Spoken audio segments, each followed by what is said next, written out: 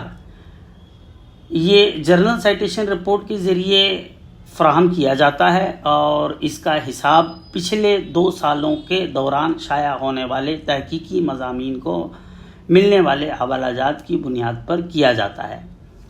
مثال، اگر کسی جریدے میں 2022 میں شائع ہونے والے مقالوں کو 2023 میں 50 حوالہ جات ملے اور جریدے نے 2022 میں 25 مقالے شائع کیے تو اس کا امپیکٹ فیکٹر 2.0 ہوگا۔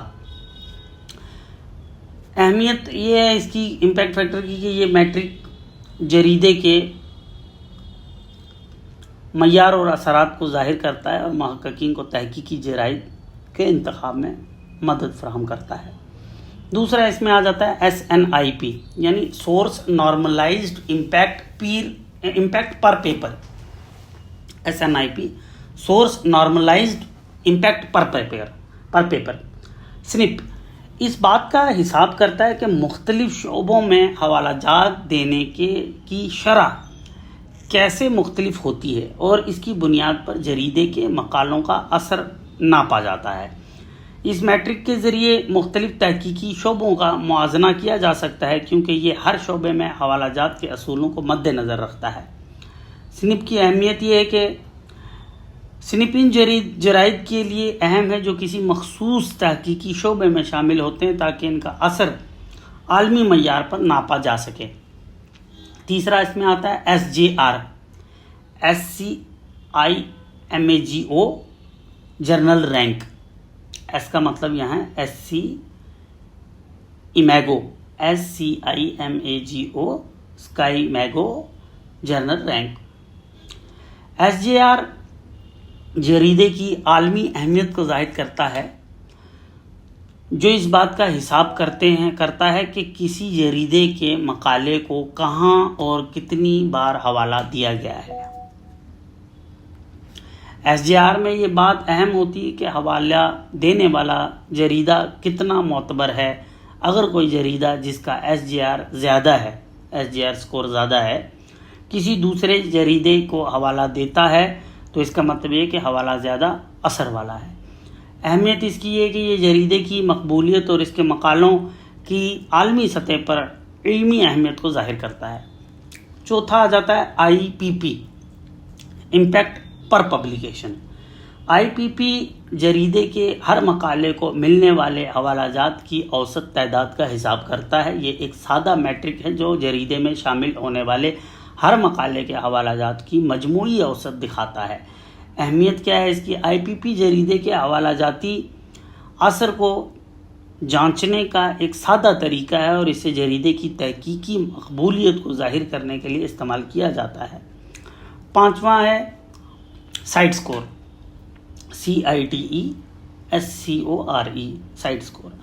سائٹ سکور ایک اور حوالہ جاتی میٹرک ہے جو جریدے کے شائع شدہ مقالوں کو ملنے والے حوالہ جات کی اوسط کو ظاہر کرتا ہے۔ یہ سکوپس ڈیٹا بیس کے ذریعے فراہم کیا جاتا ہے اور اس کا حساب پچھلے 3 سالوں کے حوالہ جات اور شائع شدہ مقالوں کی تعداد پر مبنی ہوتا ہے۔ اس کی اہمیت یہ ہے کہ سائٹ سکور محققین کو جریدے کے اثرات کو ناپنے کا ایک اضافی ذریعہ فراہم کرتا ہے اور یہ امپیکٹ فیکٹر کے ساتھ ساتھ استعمال کیا جا سکتا ہے۔ نتیجہ کیا ہے ان سب چیزوں کا؟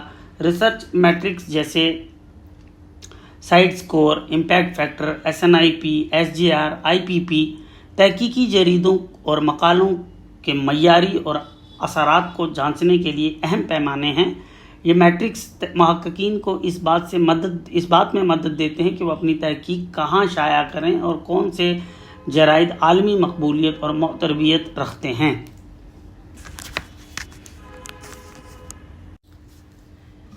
ڈیٹا بیس اور ریسرچ میٹرکس یونٹ کا آخری جو سوال ہے اس پہ ہم بات کریں گے۔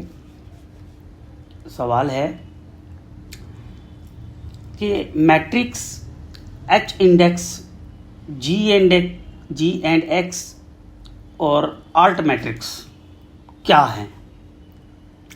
یہی انگلش میں ہے کہ H index, G index, I10 index, alt matrix کیا ہیں؟ آئیے ان کے بارے میں جانتے ہیں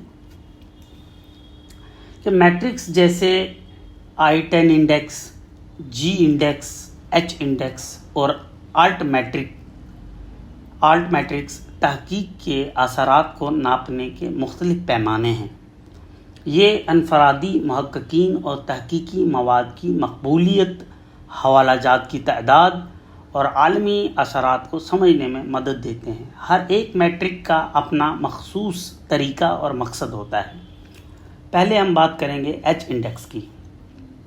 ایچ انڈیکس محقق کی تحقیقی کام کی مقدار اور معیار دونوں کا حساب کرتا ہے۔ دوسرا، اس کا مطلب یہ ہے کہ کسی محقق کے ایچ نمبر کے مقالے کم سے کم ایچ بار حوالے دیے گئے ہیں۔ مثال، اگر کسی محقق کا ایچ انڈیکس 10 ہے تو اس کا مطلب ہے کہ اس کے 10 مقالے کم سے کم 10 بار حوالہ دیے جا چکے ہیں۔ اس کی اہمیت کیا ہے ایچ انڈیکس کی؟ یہ میٹرک اس بات کو ظاہر کرتا ہے کہ محقق کے کتنے تحقیقی کاموں کو مستقل اور نمایاں حوالہ جات ملے ہیں، اور یہ محقق کے عالمی اثرات کا محقق کے علمی اثرات کا اندازہ لگانے کے لیے بہت مقبول ہے۔ دوسرا آتا ہے اس میں جی انڈیکس۔ جی انڈیکس کا ایک متبادل ہے۔ جی انڈیکس جو ہے ایچ انڈیکس کا ایک متبادل ہے جو زیادہ حوالہ جات والے مقالوں کو زیادہ اہمیت دیتا ہے۔ اس میٹرکس میں اگر کسی محقق کو جی نمبر کے مقالے حوالہ جات کی مجموعی تعداد جی کی پاور 2 جی اسکوئر سے زیادہ ہو تو جی انڈیکس شمار کیا جاتا ہے۔ اہمیت یہ ان محققین کے لیے زیادہ مفید ہے جن کے کچھ مقالے بہت زیادہ حوالہ جات حاصل کرتے ہیں، کیونکہ ان کاموں کو زیادہ وزن دیتا ہے۔ اس کے بعد آ جاتا ہے I10 انڈیکس۔ I10 انڈیکس سے مراد وہ تحقیقی مقالے جو کم سے کم 10 حوالہ جات حاصل کر چکے ہیں۔ مثال، اگر کسی محقق کے 15 مقالے ایسے ہیں جنہیں 10 یا اس سے زیادہ حوالہ جات ملے ہیں تو اس کا I10 انڈیکس 15 ہوگا۔ اہمیت یہ میٹرک گوگل اسکالر کے ذریعے پیش کیا جاتا ہے اور محققین کے حوالہ جاتی کاموں کو ناپنے کے ایک سادہ پیمانے کے طور پر استعمال ہوتا ہے۔ چوتھا اس میں آتا ہے آلٹ میٹرکس۔ آلٹ میٹرکس تحقیق کے غیر روایتی اثرات کو ناپتا ہے، جیسے سوشل میڈیا پر ذکر، بلاگرز، خبریں اور دیگر آن لائن سرگرمیاں۔ یہ میٹرک اس بات کی نشاندہی کرتا ہے کہ تحقیقی کام سائنسی دنیا کے باہر کتنی مقبولیت حاصل کر رہا ہے۔ اہمیت اس کی ہے کہ ان مضامین کے لیے مفید ہے جو سوشل میڈیا، پبلک ڈسکشن اور دیگر غیر روایتی پلیٹ فارمز پر مقبول ہوتے ہیں، اور یہ بتاتا ہے کہ تحقیقی کام کو عام لوگوں یا دیگر غیر علمی حلقوں میں کس طرح دیکھا جا رہا ہے۔ نتیجہ کیا ہے ان سب چیزوں کا؟ آئی انڈیکس، جی انڈیکس، ایچ انڈیکس اور آلٹ میٹرکس تحقیقی کام کی پیمائش کے مختلف طریقے ہیں جو محققین کی مقبولیت، حوالہ جات اور تحقیقی مواد کے اثرات کو جانچنے میں مدد دیتے ہیں۔ ہر میٹرک کا اپنا کردار اور استعمال ہوتا ہے، اور یہ تمام میٹرکس ایک ساتھ مل کر تحقیق کے معیار اور اثرات کا جامع جائزہ فراہم کرتے ہیں۔